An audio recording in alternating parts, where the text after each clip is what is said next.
not supposed to lose. Look at your neighbor and say, I'm not supposed to lose. You know, when I was young, I heard of this guy. I was real young, but my uncles, they always watched boxing. And they kept saying, even as a young kid, this guy named Mike Tyson, you know, and he was going to get you out of there in the first round. And that was starting to be exciting. And I remember as a young kid watching that fight with my older uncles and everybody was getting set for a showdown. Because every time that he fought, you had to hurry up and get your popcorn and your nachos, and you got to eat it quick. Because if you didn't eat it quick, the fight was going to be over. Because everybody knew he's going to get you out of there in the first round. And he was doing that. But on this particular night, he fought a guy named Buster Douglas. And this guy was no name that you would know. He was just a nobody, as we would call it. And I remember watching that fight, and I was looking at that fight. I started to see that the first round, it was still going after the first round. And it went to the second, and the third, and the fourth, and I say, he got a challenge on his hands. Yes, sir. It ended up, I believe, if I'm not mistaken, going to the 8th and 9th round, and Mike Tyson ended up getting knocked out. Yes, sir. Come on, somebody. And I was looking like he wasn't supposed to lose. He was supposed to win. And I want you to know sometime on our journey in life, we supposed to win. We're equipped to win, but sometimes we don't do what we're supposed to do. And that's when defeat comes in. We are children of God, and God has equipped us to have the best and to do the best, but sometimes we get selfish on this journey. And sometimes we don't do what we're supposed to do. And we tell ourselves when something happens, Lord, why did this happen? I was supposed to win. Lord, I'm the chosen one. Lord, you put your spirit in me. Lord, you said I can have and I can do and I can be who you want me to be. Yeah. But we wonder sometime on this journey, how come we come short? And we tell ourselves, I'm not supposed to lose because I'm a winner. And I'm just wondering, do I have any winners in the house? God said, when you accepted Christ in your life, you became a winner. And I know I'm a winner. I know I'm a winner. I know I'm a winner because I train the way I do. I know I'm a winner because I don't eat everything. I know I'm a winner because when everybody's going out, I'm training and I'm running and I'm fasting. I know I'm a winner because when people are drinking, I'm at Bible study. I know I'm a winner because God, what you equip me with. Somebody say I'm just like Ford because I'm built tough. I train like Floyd Mayweather because I'm a winner. Do I have any winners in the house today? I know I'm a winner. If you know you're a winner, I need to see your hands in the air. God said, for the winner, just begin to glorify me. I'm a winner. I'm a winner. Everything I do is win. But sometimes, why do we fall short is the question. So when we find the young man Joshua in the text, Joshua was a winner. Joshua was a winner by birth. Moses was more of a leader, but Joshua was a fighter by heart. God called different leaders to do different things. And Joshua, all he did was win. And every time he won a battle, he give God the glory. Don't it feel good when you win and you give God the glory? Don't it feel good when everything in your life is going good and you're happy and you give God the glory? Every battle that you win, you feel happy and you glorify God because you won the battle. And he kept on winning. But I want you to know, after they won that last battle, God told them before they went to that battle, say, don't take nothing from the enemy. Say, do not take nothing from the enemy. I want you to wipe them out and leave. And I want you to know somebody came to Joshua. Joshua said, hey, go look at the next battle that we're going to fight.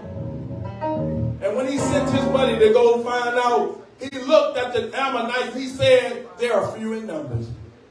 And Joshua, we don't have to take as many men as we just did to beat the other army. Sometimes the things that we tell ourselves. And Joshua began to say, we're not going to take that many. We're only going to take a few. And Joshua laid back and let the people go ahead and go, only 300. And I want you to know when they went over there, Israel lost and people got killed.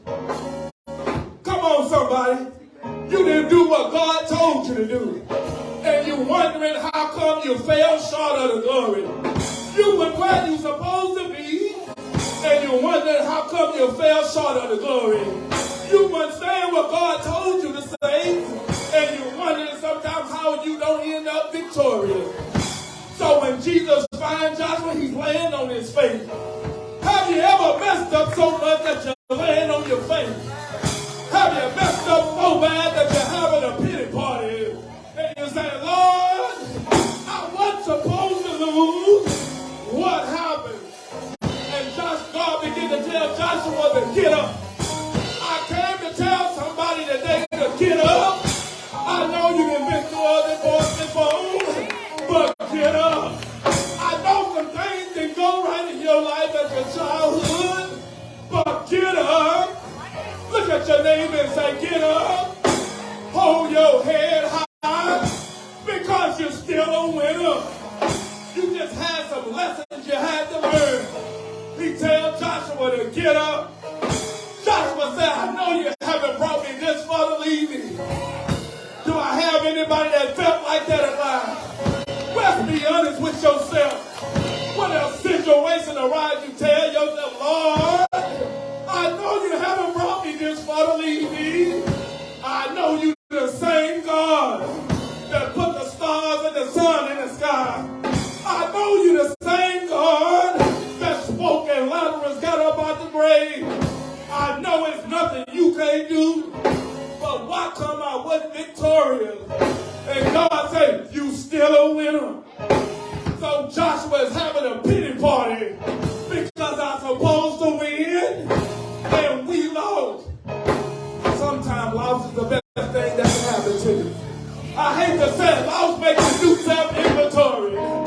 When you come up short and keep you on your bending knees. See, when God is doing everything good in our life, sometimes we get relaxed. When God is doing everything we want to happen, sometimes, oh, I don't need to go to church no more. When God is doing everything, sometimes I don't need to go to Bible study because I heard that before. Let's go somewhere else. We get all these ideas in our mind. But sometimes God got to let a little pain come your way so you can look up to the hills from which cometh your help. So Joshua had to taste some defeat. He said, Lord, tell me what happened because I'm a winner. And God began to tell him, you laid back. You didn't do what I told you to do, but also that was somebody in your camp. They took some gold that they shouldn't have. And when I told you, I want you to destroy everything. Sometimes somebody around you can stop you from getting what God got for you. You got to do inventory of people that's around you. He said, that's the reason. So he told Joshua, so I want you to go throughout your camp. Because we got to get this straight. Because just what? We going back to that Ammonites and we going to wipe them out. But before we wipe them out, I got to get rid of the dead weight. Before we wipe them out, I got to get away the ones that don't believe. So he went back in the camp and he got down to the bottom of it. And he found the guy that had took the gold. And he told him, see, what had happened? I took it because it was there. And he said, God told us not to take anything from the enemy. That is what God told him. Look at at somebody and say, you got to do what God's telling you to do. He say, for that reason, you and your family is going to die. And they took him out and they stoned him and his whole family. Because that's what God said. And I know a lot of times we messed up and we still here. That's because of God's grace and mercy. But he said, after we get the dead weight out the way, this is what I want you to do. Instead of 3,000, we're going strong with 30,000 men. And we're going to wipe out the Ammonites because I'm a winner. And they went over there to the Ammonites. And they did what God wanted them to do. Look at somebody and say, all you got to do is do what God wants you to do. They wiped them out. Because God is telling you just because you lost, you still a winner. Who am I talking to today? You feel defeated. You feel like you need to turn around. But God said, keep on marching forward. You a winner. What you finna do? I'm going to be in the midst of it. I haven't brought you this far to leave you. If you was going to leave me, you would have left me when I was in my sin. But now that you're the head of my life, I know you're going to get the glory out of this. They destroyed him. And God said, this time, I want you to take everything.